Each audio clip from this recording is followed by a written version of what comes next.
Hi, this is Big Bro here from the Black Opinion. Here to give you a quick update regarding Brexit.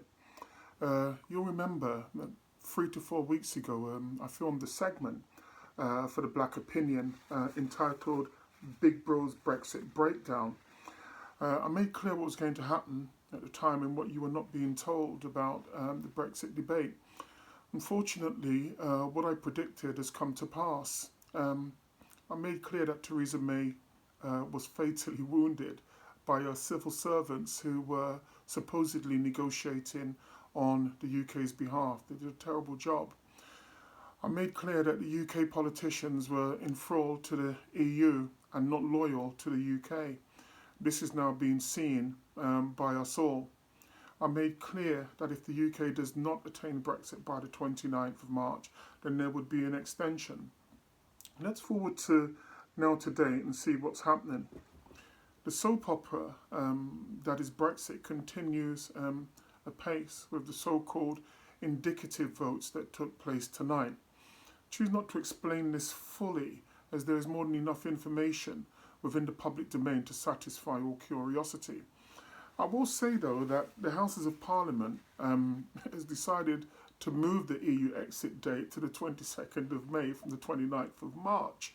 But this time they've used legal channels as opposed to just announcing it without legal backing. It's been quite interesting for the Attorney General. Late this afternoon, though, Theresa May stated that she would resign as Prime Minister on May the 22nd if Parliament backs her version of her Brexit deal that she has put forward. Let me just state that this is the last throw of a delusional Prime Minister who believes she's in a position to dictate to the biggest party in Parliament. Biggest party? No, not the Conservatives. You didn't hear? It's not the Conservatives. It's not Labour. It's definitely not the SNP nor the Liberal Democrats. And we certainly know that it's not the DUP, even though they're hollering and screaming regarding the backstop. No, the biggest party in Parliament, we're all beginning to now realise, is the EU party. And it's made up of a coalition of all of the above parties. The illusion of democracy I can barely get through this. The illusion of democracy has been laid bare for all of us to now see. It no longer exists, and I think that the less hypocritical amongst us sees this now very, very clearly. You know, once upon a time, there was a clear contract between those we voted for and their responsibilities towards us when we sent them to Parliament. You represent our views. What has occurred within the Brexit debate, though, is a clear sign that that contract has become null and void. Be clear, though, that what we, the ordinary working class, are witnessing is a political coup d'etat, and it is of monumental proportions within the UK.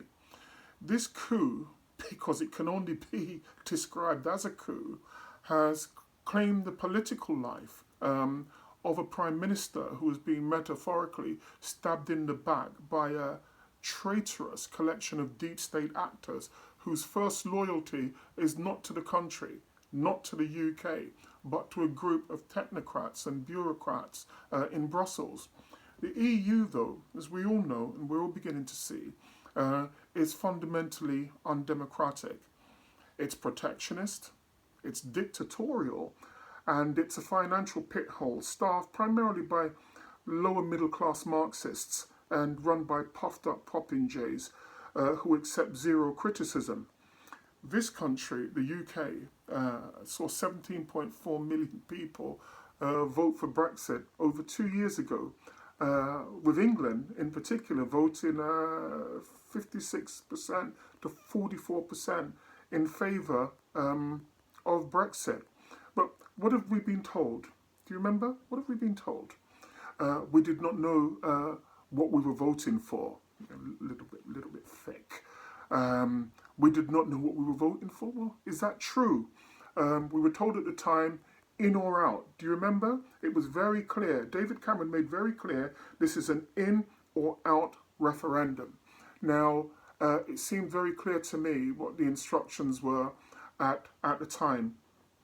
Do you remember though, when there was a referendum in Scotland asking if they wanted to break up the union in 2014, that question was also yes or no. It was a yes or no. The Scottish voted no. What if the losers went back stating that they would not accept that vote? We would have political chaos and be in a constant state of political flux. We don't want to be Southern Ireland 2.0 either, where they initially voted in 2008, I believe it was, to reject the Lisbon Treaty by a whopping 53%. And I say whopping because at the time they were predicted to vote 60 to 70% in favour, and it didn't actually work out like that. And also remember, for the Lisbon Treaty to become law, it had to be ratified by all member states. What happened? I'll tell you what happened behind the scenes. Blackmail, threats of financial ruin, a deep and lasting recession. All of these things were put towards the Irish people, and you had a phalanx of organisations, all pro-EU, giving these whisperings of doom and gloom. And they frightened the Irish people, and they went back to vote again, I believe in 2009, and this time they voted in favour of the EU. They were bullied into voting again.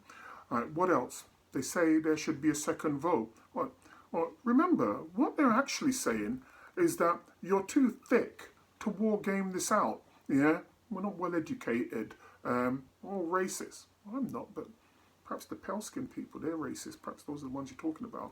Really? Today, Tony Blair, who's been continually back-channeling, e.g., selling out his country, is smiling, as is that weasel, John Bercow, Sir Keir Starmer, and all those who decided to run roughshod over democracy in pursuit of their political and banking masters within the EU, irrespective of the damage that it does to the UK. And what I said previously, follow the money.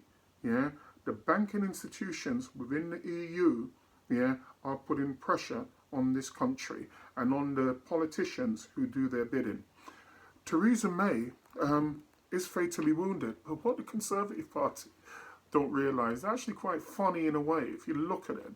What they don't realise is that the Conservative Party too is fatally wounded. And this is not good news for Labour either. Think about it. I think it was just over 7 million Labour voters who voted in favour of Brexit. But what have we been told? They're all racist too. What do you think about that, Mr. Corbyn? Do you believe that to be true? Labour is also fatally wounded. And despite what the press and the media are saying, Theresa May will be gone by Friday, 29th of March. Whether in word or deed, she's finished. She's gone. Don't let anybody kid you. You know, it really does not matter either who takes up the poison chalice of leader of the Tories either, because they're going to lose at least 50% of their seats in the upcoming election. Labour will not gain more than 150 to 165 seats either, and they'll be wiped out politically up north. Guaranteed. Guaranteed.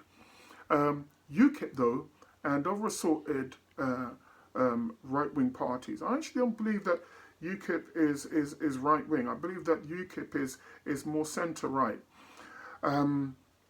But they're going to poll huge in the upcoming elections because it will be, I predict, the biggest protest vote in the history of this country. Now look, many are now arguing for Article 50 to be withdrawn completely, and you will hear these noises grow increasingly. But look, to them I would say this: democracy doesn't care about your feelings, and it really doesn't care about your arrogance either. And I'll say this also. I remember during the late 60s, early 70s, the intelligence services, along with the heads of the respective branches of the Army, the Navy, and the Air Force, believed that Harold Wilson, the Labour leader, was a deep plant Soviet spy. This was prior to Donald Trump. They actually believed that Harold Wilson was a Soviet spy, and as a result, there was talk of a coup to save this country. You may not have heard of this. Guarantee you though that it is true. The Queen, if you'd like to believe, was poised to read a letter to her people, asking that they support the forces in their endeavours to remove Wilson. In the event, though, pressure was put on Wilson and he resigned shortly after. Now look, was Wilson a spy? I don't know. I don't know if he was a spy or not. What I do know is that there are politicians right now who have decided to disregard the will of the people. The Army, the Navy and the Air Force would have public backing. They would do, I believe. If they marched into central London and arrested Tony Blair, Alistair Campbell and their bunch of treasonous cohorts for crimes against the state. Dramatic? Well, ask yourself this. Please ask yourself this. The UK, despite its faults, many people, oh, the UK is this, the UK is that. The UK, despite its faults, has been at the forefront of a democratic revolution and has made the world a better place. It has. It's increasingly got better. What type of message will the nullification of a legally held referendum within the bastion of democracy and send out? I'm just thinking, what message will that send out to prospective dictators around the world? Well, vote, but if you don't like it, go again. Why? We'll copy the British, because this is exactly what's going to be in the minds of these people. You know, the UK's previous PM, David Cameron, made clear that the referendum would be legally binding. I'm not sure, has anybody seen Cameron recently? I haven't seen him. But he made clear that the referendum was in or out and that it would be legally binding. Now see, that's not true.